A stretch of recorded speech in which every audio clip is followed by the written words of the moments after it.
Филология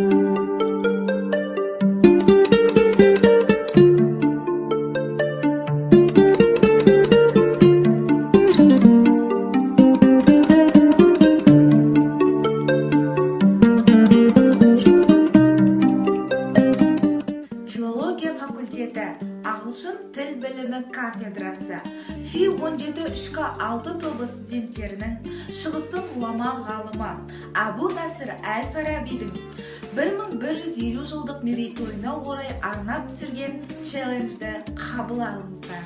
Біздің ұлы ойшылы Абу Насыр әл-Фараби 870 жылы Тарап қаласында дүниеге келді. Ол Аристотельден кейінгі екінші ұстаз деп атанды. Ғалым философия мен логика, саясат пен этика, музыка мен астрономия зерттеді.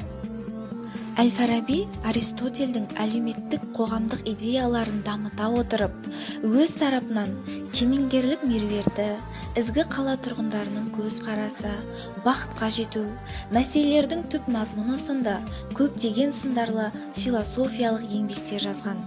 Әл-Фарабидің еңбектері күні бүгінге дейін өз мән маңызын жоғалтқан жоқ. Шын есімі Абу Насыр Мұхаммед ибн Мұхаммед Узлах ибн Тархан болған. Отырар қаласы сол кездері Фараб деп аталғандықтан өзінің шын есімін Әл-Фараби деп атаған. Әл-Фараби қайтыс болғанда халық оны үлкен қошеметпен ақтық сапарға шығарып салды. 950 жылы 80 жастағы ғұлама ойшыл Дамскідегі патшалар мазарында жерленді.